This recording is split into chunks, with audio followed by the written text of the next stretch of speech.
Good afternoon, 8th grade history class, and welcome back to our fourth edition of our online lesson plans that we're going to be doing over the next couple weeks. Today we're going to be starting on chapter 20, talking about the world going into World War II. Now, before we get started, I do want to remind you all of a couple of things. If you are watching this video, that means you haven't turned in map book page 67 or 68 to me. No one has still turned in map book page 67 or 68. So please turn that in. Next time that your parents are coming up to the school, please make sure that you give them the map book so they can hand it to me. I'm still waiting on map book page 67 and 68 from everyone in the classroom. So please make sure you turn that in. Over the last few days, we've also had a couple of other assignments. Now, some of you guys have been turning those in. If you have turned it in, I've graded it and actually posted them on the Jupiter grades already. So you should know your grade if you've turned it in. If you haven't turned them in, I need you to turn those in as soon as possible. Now, what I'm talking about is going to be, of course, the map book, 67 and 68. Also, quiz number 34. Everyone should have taken quiz number 34 by now. And if you've taken quiz number 34, and if you want to go ahead and take quiz 35, which is on the back, go ahead and do that and bring that or send that paper in as well. And then last night's homework assignment, which was chapter 19 review. I should also be receiving that from you as well. Again, some of you guys have already turned that in. I've already graded those, and those will be graded and put back in your personal folder down by the front office where you can pick them up at any time. Now that we have all of that out of the way, let's go ahead and start on chapter 20. Chapter 20, of course, talks about the prelude or leading up to World War II. Now, before we start talking about the actual battles and the war itself, we're going to talk about some of the leading men that caused World War II to happen. Now, today we're just going to be going over the first couple pages of section 20, or of section 1 of chapter 20. We're not going to finish the entire section. We're going to do that tomorrow and have the homework that goes along with it. So the first we're going to start off talking about a guy named Benito Mussolini. Benito Mussolini was a fascist dictator of Italy. He took power in Italy in 1922. Before he became the leader, he was a leader of a small organization called the Black Shirts, and he was a former newspaper editor. He wrote for the very famous Italian communist newspaper called the Avanti, and this is how he gets kind of people to follow him. He earns fame. He does serve in World War I, but so he is a veteran, and he thinks that the veterans are going to be the ones to take over the country. And so this is how he creates the idea of fascism. It's basically a form of socialism in which the power is vested in one person. Now, it's kind of like socialism or communism in that the government controls the major means of production. Automobile factories, any kind of major factories or major means of production, large agricultural institutions, the government owns. Now, you are allowed to own small private businesses. And the other thing about fascism is that it separates it from communism is that it's very militaristic. A lot of the resources, a lot of the money and backing of the government goes to promoting militarism. It's also very nationalistic, believing that your country is very great and much better than other countries.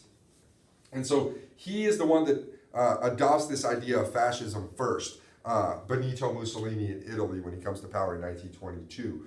What he wants to do with Italy is he wants to restore it to being the old great Roman power that it was prior to the 5th century.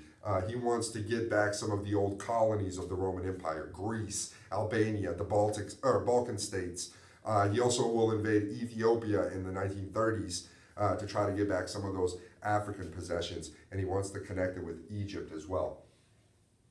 One man that admires Benito Mussolini and actually thinks that his fascist ideas are promising and you know the wave of the future is a guy by the name of Adolf Hitler. And of course, he's an Austrian from Linz, Austria, which is on the border with Germany. And he serves in World War I, not for the Austro-Hungarian army, but for the German army. And he's very distraught and upset when the war ends. He's wounded towards the end of the war, and while he's in the hospital recovering, Germany surrenders during World War I, and he's kind of left without a home, I guess. doesn't really know what to do next with his life. And so what he starts becoming is what's called an agitator, somebody that is riling people up, giving speeches and things like this. And one of the parties that he ends up joining is called the National Socialists. The National Socialists, again, another form of socialism, although they hate the communists, they are kind of socialists. They believe in government subsidies and government control of the mass means of production. But what the National Socialists are different from the fascists is that, or the Nazis, the National Socialist German Workers' Party, is their united hatred of Slavic people and especially Jews. Hitler, along with the Nazis, believed that the Jews are the reason that Germany surrenders at the end of World War I, and he's very, very upset about this. He's also upset that the Jewish community is the one in Germany that owns a large percentage of the banking wealth. And so because Germany is a country that has a lot of debt, they look to the bankers as the enemy. And so this is why he starts blaming the Jews in the beginning for a lot of the problems. They become the scapegoat for Germany's problems. And he starts gathering kind of a small following of people that kind of believe this, but it's not very popular in the beginning. The Jewish population in Germany at this time is very small, and Jews have always been part of the German population for as long as Germany's been around. And so the anti-Semitic views on the Jews don't exactly take hold right away. Now, later on, once the Nazis come to power, that'll all change.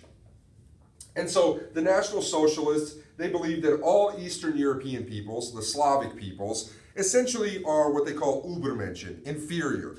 And they believe that those people should be exterminated, while the people of Western Europe, like Spain and France and England, should basically serve as slaves or servants to the master race, which they believe the German people are. They believe that the Germans come from a master race of Aryans that are descendants of people from Atlantis. Of course, none of this is true, but this is what they believe. And so they believe that they need living space for these people, and that space and that land has to be taken away from the Eastern Europeans. And so this is why their ultimate goal is to take over Eastern Europe and eventually Russia, where all of the Slavic people live. Before Hitler can implement his plan of war, he needs to make a couple alliances. And the people that he makes alliances with are the people that he sees himself allied ideologically. The first person, of course, is the guy that he admires, Benito Mussolini. Now, at first, Mussolini is very hesitant to join Hitler. He's not very fond of Hitler, and he's not anti-Semitic. He doesn't hate the Jews. And so he's reluctant in the beginning to join Hitler. But once Hitler starts taking over territories, Czechoslovakia, invading Poland, annexing Austria, taking the Sudetenland, militarizing the Rhineland, once he starts having these successes in the late 1930s, Mussolini kind of looks at Hitler as, this is the man that's going to win the war, and so I should align myself with him rather than just doing it because he thinks that Hitler's great. He's doing it because he thinks Hitler's going to win.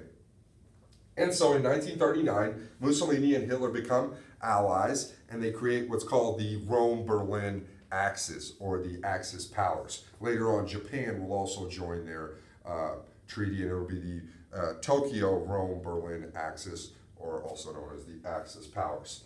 Now, Hitler's ultimate goal is to finally invade Russia, but he doesn't want the Russians to know that. And so he makes a treaty with the Russians as well to basically kind of take him off the trail, off of his scent. And so in August of 1939, he makes what's called the Nazi-Soviet Pact with Joseph Stalin, the leader of the Soviet Union at this time. And it's basically what's called a non-aggression pact. It's not a treaty. It just means that we won't attack each other. Of course, Hitler is going to break that pact and actually attack Russia several years after this. But as part of the pact, they agreed to not attack each other, but they will, however, jointly attack the country of Poland. And so Russia will come from the east and attack Poland, and Germany will come from the west and attack Poland. And once they meet in the middle, they're going to split it in half between them. And so in September 1st, 1939, Nazi Germany invades Poland, and this officially begins World War II. Now this is pretty much all the notes that you should have taken down in the first couple pages of section 1 of chapter 20. If you haven't copied these down, or if I went too fast, please pause the video right now and make sure that you have all of these down. This is pretty much all the notes and discussion that I have for you all today. We won't have any homework or any quizzes tonight. Tomorrow we're just going to finish up this section and then have some homework over this section.